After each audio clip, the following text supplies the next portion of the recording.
It's on deck with evil dead chick. What's in store when you open the door? Step inside, my little ones. Bring your flashlight and good luck charms. Oh, and good luck charms. Oh, might get dark. It might get scary. Maybe even a little insane. Crawl out from under the bed.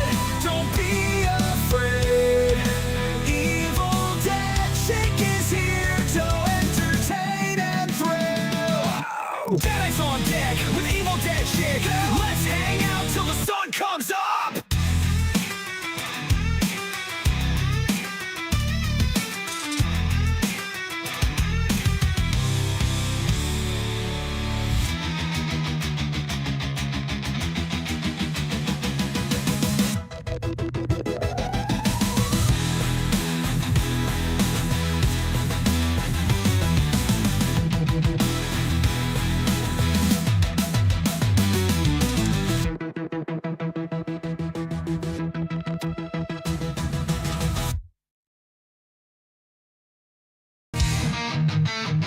Cannon fodder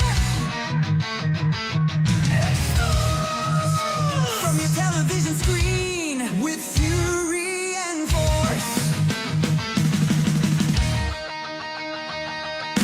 Golan and Globus are at the helm, shipping out films that don't give a damn. Strange and bizarre, comedic, insane, and even deliciously horrific. They're busting at the seams. Cannon fodder from your theater screens with fury and force.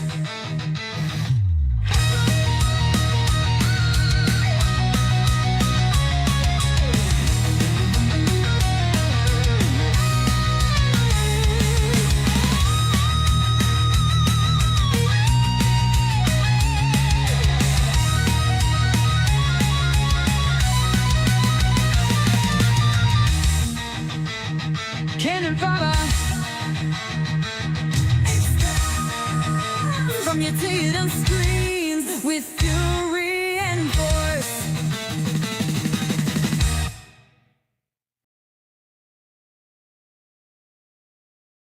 On down to Red Barn Antiques and Collectibles for the best selection and prices and friendly down-home conversation.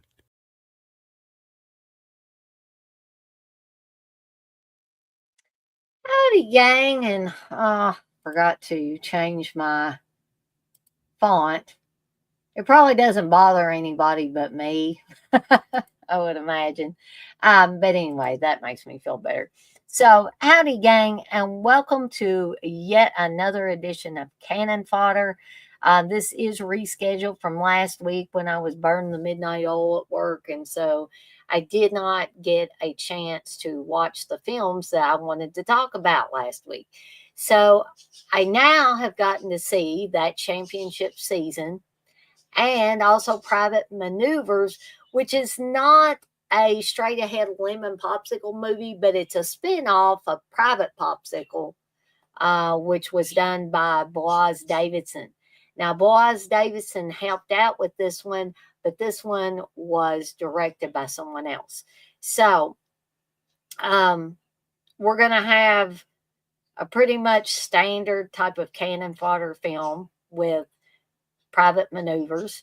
And then we're going to have a very surprising film that was also put out by Canon Films. But I think it was produced by Canon Films, by Golan and Globus, and then MGM actually put it out. And it's based on a play by, it was written, the screenplay was written, but I think it was originally written as a play, a stage play by Jason Miller, who played Father Karras on The Exorcist. So I thought that was very interesting, but we'll get into that here in just a little bit.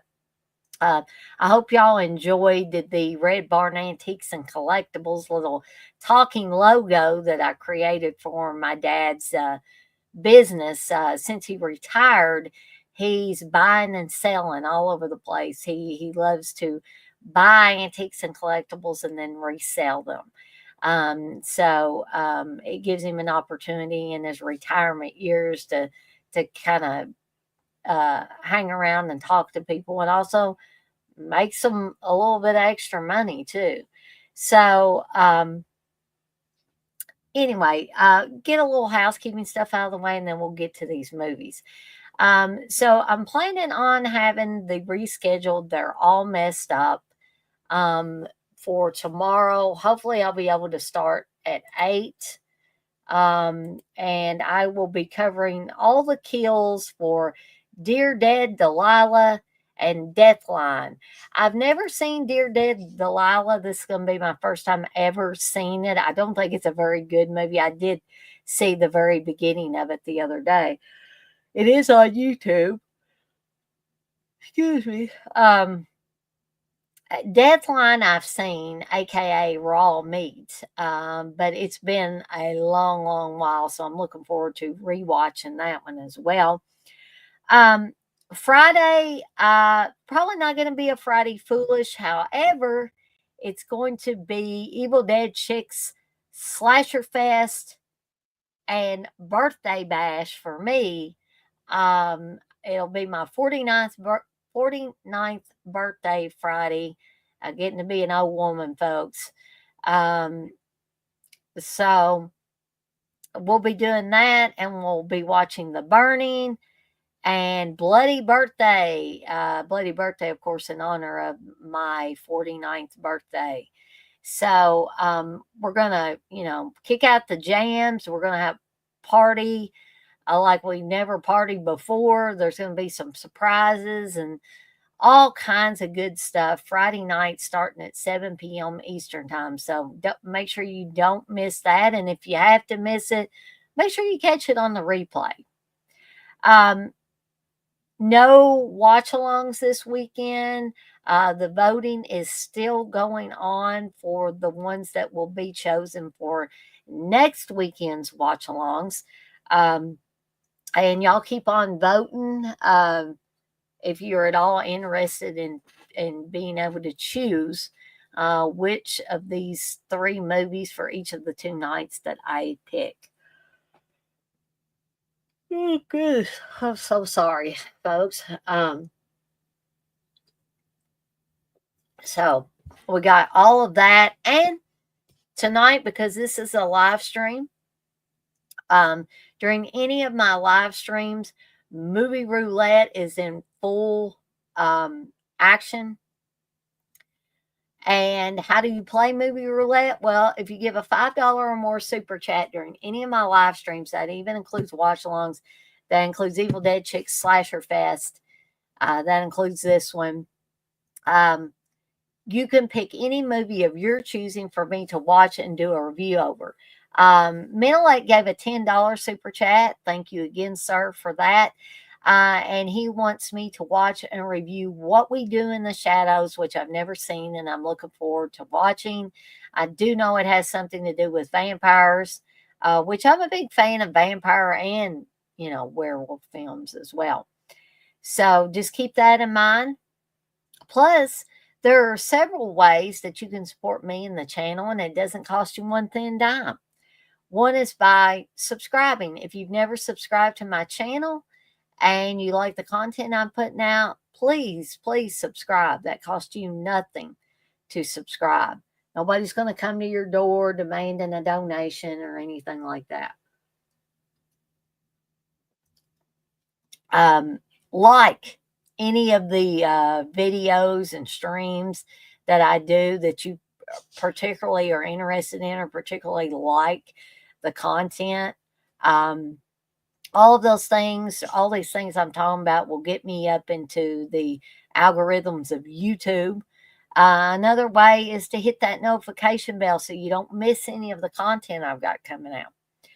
And even yet another way that doesn't cost you or the person you tell about it One Thin Dime, is you can share with friends and family members my channel that you think would be interested in the content I'm putting out. So now that we got all that out of the way, let's go ahead and get started with these movies. And I do not own either one of these movies, so I don't have an actual physical copy of either one of them. But the first one I want to talk about is That Championship Season from 1982. This one's from 1982, and Private Manoeuvres is from 1983. So, as you can see there on this poster, Stacy Keach is in this, Martin Sheen, Robert Mitchum, Paul Sorvino, and I just want to make sure I'm not forgetting anybody. Oh my gosh. I'm losing it, folks. Bruce Dern. Sorry, folks. Because Bruce Dern was one of the main guys. So these four of the guys, well, actually, three of them were basketball players. And then Martin Sheen's character is the brother of Stacy Keach's character. And he was like a writer and a commentator for sports. And these guys were at the top of their game, so to speak, in basketball in 1957. And they won a trophy. And Robert Mitchum plays their coach. So a lot of these guys hadn't seen each other for a while, except for, Bruce Dern and Paul Sorvino's character and Stacy Keach's character, they all were on the campaign trail trying to get Bruce Dern's character reelected to mayor of this town. Martin Sheen has left town, and unfortunately, he's fallen into alcoholism. And he comes back to see his brother. Stacy Keach plays his brother, even though, it's movies, folks, but they don't look anything alike. So, and as I said earlier, this is written and directed by Jason Miller, who again played Father Karras on The Exorcist. And this was an award-winning movie, which makes it very, very unusual that Canon Films would have produced it, that Golan and Globus would have had anything to do with it. And I'm not meaning to say anything bad about those guys. I'm just saying most of the stuff put out by Canon in the 70s and 80s and then into the early 90s as well, a lot of it was exploitation or, low budget horror movies and stuff like that. It was not award-winning films like what That Championship Season was. So this movie is also about how people change over time, and sometimes not for the better, right? And how people keep secrets, secrets that could, ultimately end up destroying friendships, destroying the person that's holding all these secrets in, because we find out that all these guys are going to get back together again. Martin Sheen's coming in from out of town, and they're all going to hang out with their coach and kind of live out their glory years, because three of the guys were basketball team members during that championship season. So, but things go awry somewhere during the evening when Paul Sorvino's character, who sadly is a businessman that has become corrupt over time. He's doing cocaine. There's one scene where he's snorting cocaine. But the big thing is we find out that Bruce Dern's wife in the film came to Paul Sorvino's character and came to his office and had sex with him in order to to help her husband out because apparently she wanted money from Paul Sorvino. And but the way he was telling it to everybody in the beginning was like, we had sex everywhere. I took her to this hotel and we had sex everywhere but the ice machine, basically. So some of the content and some of the language and the way, the sex act is described is very crude. But you got a bunch of men, talking to each other, and there's no ladies present during any of this. Um, and Bruce Dern about kills Paul Sorvino's character. There's lots of fights, and the coach has to break these fights up. He even throws Martin Sheen's character out, Martin Sheen's character of Tommy out at one time and says, "Don't come back." But he does end up coming back towards the end of the film. But I thought this was a very powerful film that said a lot about human nature, good or bad. It said a lot about how people can change over time. Like I said earlier, sometimes not for the better, right? But it was a very well made and well written and well acted film. Um, and, again, I was really, really surprised at the caliber of acting talent we had in this. Um, Also, the fact that it won a lot of awards. This is definitely not your typical Canon Films produced, Golden Globe and I can't talk, Golden and Globus produced film. Um, yeah, even though some of the stuff was a little rough to watch, some of the language is a little rough, the descriptions of the sex act are a little rough. It is rated R, folks.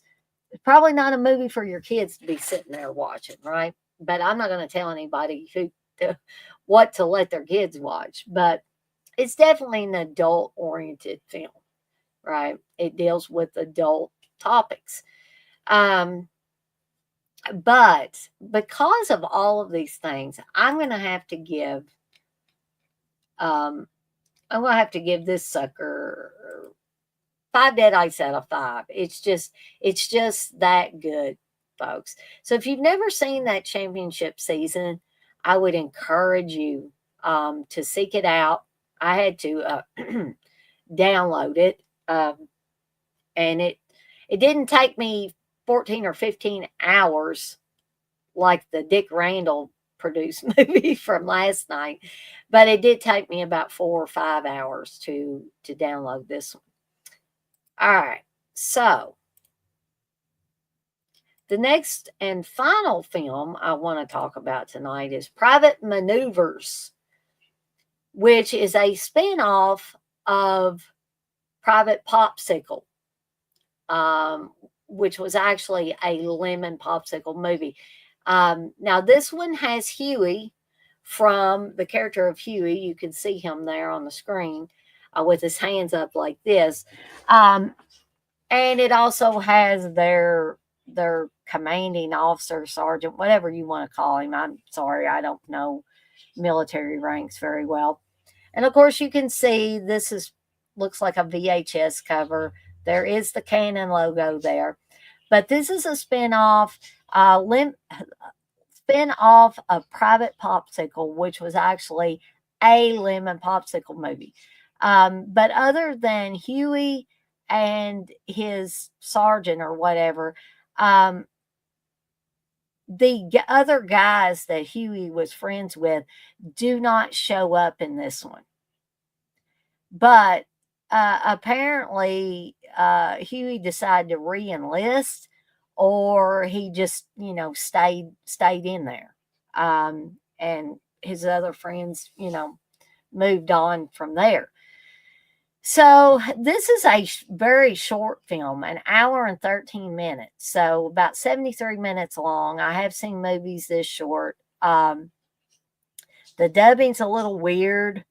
But if you want to be able to understand it in English, this is available on YouTube. You can watch it on there. And it basically has Huey and his a sergeant getting into all kinds of trouble while trying to compete with another base. Uh, and they're basically playing something like capture the flag. They have to get into enemy territory and they have to capture their flag and take it back. There's also a girl in this who looks very much like Madonna, but I assure you it's not Madonna. It's actually, what is her name? She was in some porn films, folks, um, which might not be any surprise when you see her getting naked on this movie. And I told you it was not directed by Boaz Davidson, although he did have something to do with it. It was, and I'm probably massacring this guy's name. It was directed by Tzvi Chazelle. And this one, like I said, came out in 1983.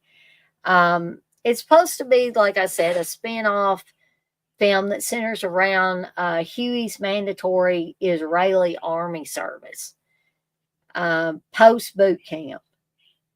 And so he helps his sergeant, it is his sergeant, Shemesh, beat a rival base while also getting to score with the a Swiss ambassador's wife. And that's the woman that looks oddly like Madonna, but it is not. Her name is actually, give me 1 second, folks, in case y'all care.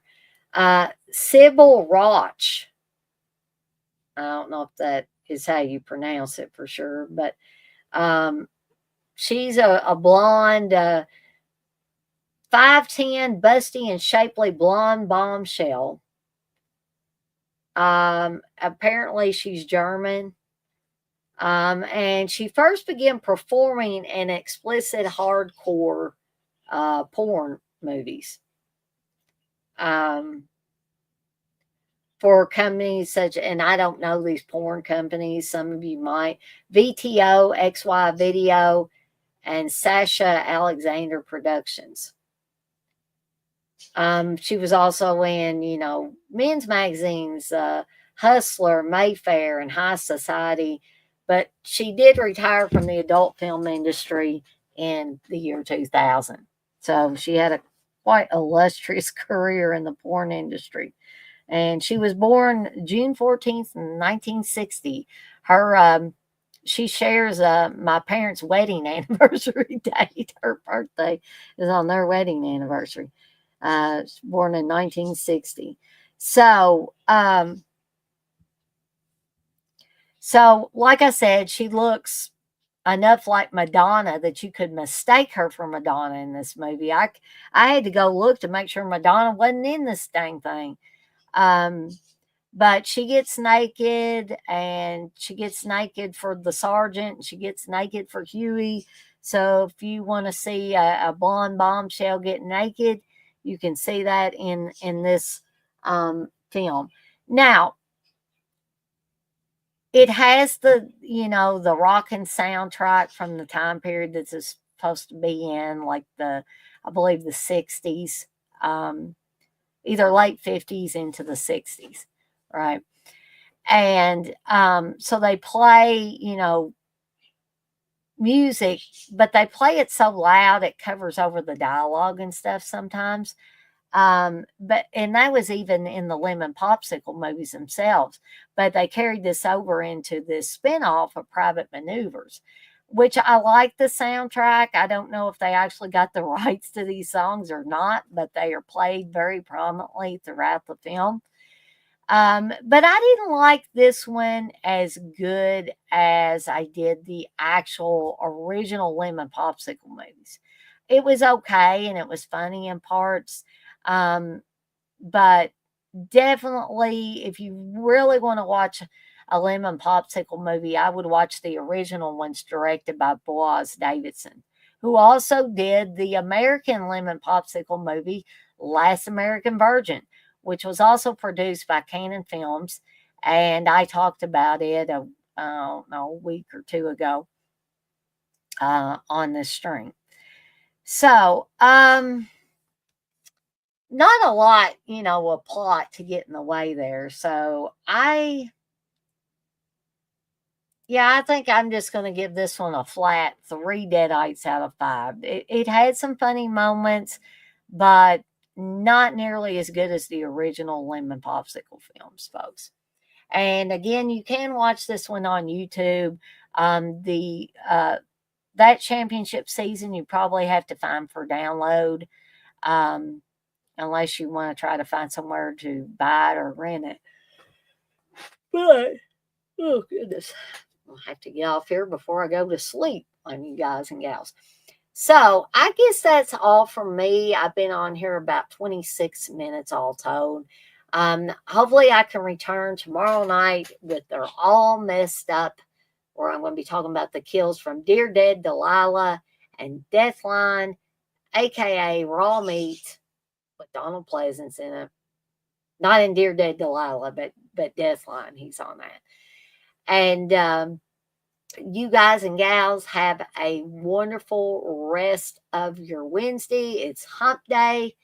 And I've got one more full day and then a half day. And then I'm off for the weekend, folks. And as always, I'm off like a dirty shirt. This shirt ain't dirty, but I'm off like one. And I want to remind everybody, as I always do before I get off of here for the night, to be kind to one another and blaze that trail. And that's it for me. And I'll see everybody next time.